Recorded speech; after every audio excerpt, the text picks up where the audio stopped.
साथियों, आज हम बात करेंगे लोक अदालत में जाने के बारे में।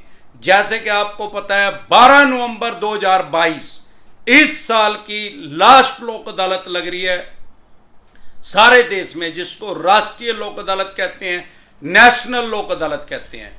उसमें आप अगर लोक अदालत में जाना चाहते हैं तो आपको किस सिनेरियो में लोक अदालत में जाना चाहिए और किस सिनेरियो में आपकी सेटलमेंट हो सकती है, 75% डिस्काउंट आपको कैसे मिल सकता है और आपको सावधानी वहां पे जाके क्या क्या बरतनी पड़ेगी। साथियों, सबसे पहले तो कौन कौन से लोन या किस तरह के केस लोक अदालत में जा सकते हैं।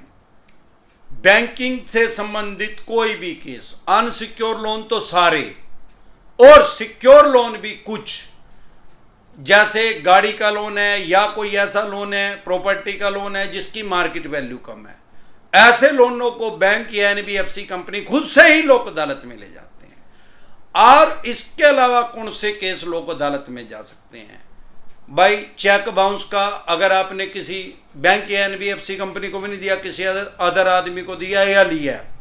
इसके अलावा 420 का, 420 का, अगर वो आदमी जिसके साथ किसी ने 420 की है कॉम्प्रोमाइज करने के लिए तैयार है तो वो भी केस जा सकता है। या इंश्योरेंस से रिलेटेड, भाई कोई एक्सीडेंट हो गया किसी का, उसका क्लेम का दावा चल रहा है, उसके सेटलमेंट समझौता करना है, वो भी केस जा सकते हैं। या जो भी समझौते, सिविल का कोई भी केस वो भी जा सकता है उसमें। इसके अलावा कुछ क्रिमिनल केस ऐसे हैं जो समझौता योग्य हैं, कॉम्प्रोमाइज लायक हैं, वो भी केस जा सकते हैं। साथियों, आपको ध्यान क्या रखना है? सबसे पहले तो बहुत से आदमियों के पास एसएमएस आ रहे हैं कि लोक अदालत में आपको जाना है। अदालत से कभी भी एसएमएस नहीं आता। अगर आपके पास एसएमएस आ रहा है तो समझ लो 100% फेक है, चवन्नी छाप ने भेज रखा है। अदालत से हमेशा नोटिस आता है जिसको समन बोलते हैं। अगर समन आपके पास आ रहा है तो आपकी मर्जी, आप जाएं या ना जाएं।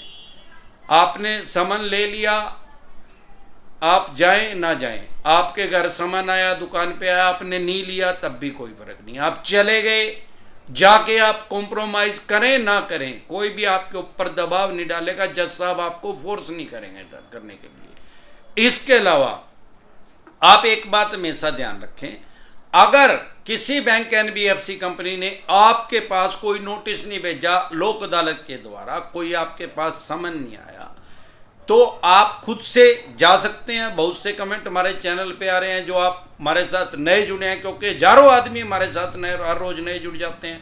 हमारा चैनल है डिसेंट एडवाइस के नाम से, अगर आप मुझे फेसबुक पे देख रहे हैं तो बहुत से कमेंट आते हैं कि सर मेरे पास नोटिस तो आया नहीं, मेरी ईएमआई डिफॉल्ट हो रही है, मैं खुद से लोक अदालत में चला जाऊं, जा सकता हूं? उसका जवाब है हाँ, आप जा सकते हैं लोक अदालत में। और डिसेंट एडवाइस ये है, अगर आपके पास खुद से बैंक एनबीएफसी कंपनी ने लोक अदालत में, बैंक एनबीएफसी कंपनी नहीं गई है सेटलमेंट कॉम्प्रोमाइज करने के लिए, तो मेरी डिसेंट एडवाइस आपको, या आप खुद से सामने से खुद से लोक अदालत में ना जाएं। क्योंकि अगर आप जाएंगे डिस्काउंट तो आपको मिलेगा, लेकिन बहुत कम डिस्काउंट आपको देगी बैंक एनबीएफसी कंपनी। उनको जाने दे यार, उनको अपनी गरज दिखाने दे। अगर वो जाएंगे तो आपको 75% तक भी डिस्काउंट मिल सकता है प्रिंसिपल के ऊपर। ब्याज प्लंटी जुर्माना तो बंके बाड़े में गया। अगर ये लोक अदालत में जा रहे हैं तो मेंटली प्रिपेयर होकर जा रहे हैं।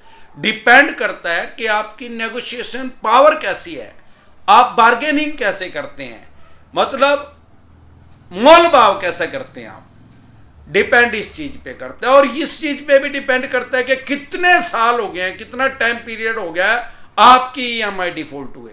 अगर 2-3 ईएमआई डिफॉल्ट हुई हैं तो ज्यादातर ये जाते ही नहीं लोक अदालत में। अगर फिर भी चले गए हैं, खासतौर पे क्रेडिट कार्ड के उसमें चले जाते हैं, तो डिस्काउंट आपको कम देंगे। 1-2 साल हो गया तो फिर ज्यादा देंगे, राइट ऑफ केस होगा तो फिर तो बहुत ही ज्यादा देंगे। तो आप इन चीजों का अगर ध्यान रखेंगे। एक चीज और ध्यान रखें, किसी भी बैंक एनबीएफसी कंपनी ने आपके पास लोक अदालत से नोटिस भिजवा दिया है तो ये वहां पे जब आप लोक अदालत में जाएंगे, लोक अदालत है कहां यार? सारे देश के अंदर लोक अदालत है, सारे देश के अंदर लगेगी, कश्मीर से कन्याकुमारी तक और गुजरात से लेके गोवा तक, सब जगह लोक अदालत का आयोजन हो रहा है। 12 नवंबर को इस साल की लास्ट लोक अदालत है। ऐसा नहीं है कि अगले साल नहीं लगेगी, हर साल लगती है, लेकिन इस साल की लास्ट लोक अदालत है। अब वो है कहां? आपकी डिस्ट्रिक्ट कोर्ट के अंदर ही लोक अदालत लगेगी। जो आपकी डिस्ट्रिक्ट है, अगर आप गांव में रहते हैं, जो आपकी डिस्ट्रिक्ट है नियर बाय, वहां जो कोर्ट है उसी के अंदर लोक अदालत लगेगी। और वैसे जो आपके पास नोटिस आ रहा है उसमें एड्रेस भी लिखा हुआ है। एक चीज ध्यान रखें, ये वहां पे कनोपी लगा के बैठे रहते हैं, ये आपको बताएंगे आ जाओ भाई साहब इतने में सेटलमेंट हो जाएगा, इस पेपर पे साइन कर दो, इस फॉर्म पे कभी भी साइन ना करें। हमारे देश का कानून ये कहता है कि जिस पेपर पे आपने साइन कर दिया, इट मीन्स आपने उसको पढ़ लिया, स्टडी कर लिया, समझ लिया, उसके बाद किया। और ये क्या कर रहे हैं? ब्लैंक के ऊपर ही साइन करवा रहे हैं। अगर आप ऐसा करेंगे तो इसमें कुछ भी अमाउंट या कुछ भी उसके अंदर लिख के जज साहब के पास पेश कर देंगे और कह देंगे भाई इनने तो कर लिया भाई कॉम्प्रोमाइज, ये तो तैयार है। और बाद में आपकी आरसी काट देंगे, रिकवरी सर्टिफिकेट काट के आपको जी का जंजाल बना देंगे, मरो या सांप आपके गले में डाल देंगे। अगर आप सेटलमेंट करना चाहते हैं, कॉम्प्रोमाइज करना चाहते हैं, लोक अदालत में ही फायदा बहुत है। एडवोकेट की जरूरत नहीं है, कोई फीस नहीं है लोक अदालत के अंदर। और जो आपने एक बार कॉम्प्रोमाइज कर लिया, समझौता कर लिया, फिर वो लाइफ टाइम के लिए आप फ्री हो जाओगे। जिंदगी में कभी भी कोई भी बैंक या एनबीएफसी कंपनी उसको अगली कोर्ट में चैलेंज नहीं कर सकती। सारे देश की किसी भी कोर्ट में जो लोक अदालत का डिसीजन आता है वो कहीं भी चैलेंज नहीं होता। क्यों नहीं होता? अरे वो डिसीजन आता ही कॉम्प्रोमाइज के बेस पे है यार। जब दोनों पार्टियां राजी होगी तो जज साहब आदेश दे देते हैं, ठीक है भाई जाओ अपना केस खत्म।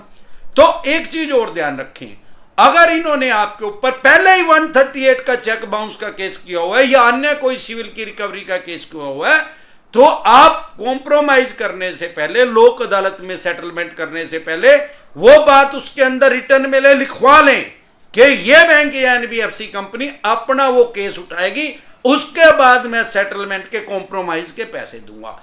इन सब बातों का ध्यान रखते हुए, मद्देनजर रखते हुए आप लोक अदालत में जाएं, आपको कोई दिक्कत परेशानी आएगी नहीं। फिर भी कुछ ना समझ में आया हो, कुछ डाउट हो, कुछ अलग से आपके क्वेश्चन है, तो आप यहां पे कमेंट कर सकते हैं। जब भी मैं ऑनलाइन होता हूं उसका जवाब जरूर देता हूं। इसके अलावा अगर आप हमारे साथ टेलीफोनिकली जुड़ना चाहते हैं, पर्सनल मीटिंग करना चाहते हैं, फिर आपका लोन 2 करोड़ का है, 5 का है, 25 का, 50 करोड़ का है, जितने भी करोड़ का आपका लोन है, लोन से रिलेटेड जो भी डॉक्यूमेंट्स आपके पास हैं वो सभी लेके आप मेरे से पर्सनल मीटिंग कर सकते हैं, पर्सनल एडवाइस ले सकते हैं या टेलीफोनिकली भी एडवाइस ले सकते हैं। उसका क्या प्रोसेस है हमारे साथ जुड़ने का? आपकी स्क्रीन पे कमेंट बॉक्स के अंदर एक नंबर आया हुआ है 9306347314। इस नंबर को सेव करके व्हाट्सएप मैसेज करें, तुरंत प्रभाव से रिप्लाई आएगा कि कैसे आप हमारे साथ टेलीफोनिकली जुड़ सकते हैं, पर्सनल मीटिंग कर सकते हैं। इसके अलावा अगर आपको सारे देश में कश्मीर से लेके कन्याकुमारी तक, गोवा से लेके गुजरात तक, कहीं पे भी एडवोकेट की जरूरत है, कानूनी सहायता आपको चाहिए, तो अमरदीप कादियान आपको एडवोकेट प्रोवाइड करवा देगा। फिर चाहे आपका चेक बाउंस का केस है, चक्कू का केस है, कत्ल का केस है या अन्य सिविल का केस है, डीआरटी का केस है, अन्य किसी भी तरह का कोई भी केस है, सारे देश के जिस भी कोने में आपको एडवोकेट चाहिए तो आप इसी नंबर पे व्हाट्सएप मैसेज कर सकते हैं, मेरी टीम आपसे संपर्क करेगी। एक बार ध्यान से रखेंगे, ईश्वर और ससुराल वालों को हमेशा याद रखें। एक बार जोर से मिलकर नारा लगाएंगे, जय ससुराल वालों की।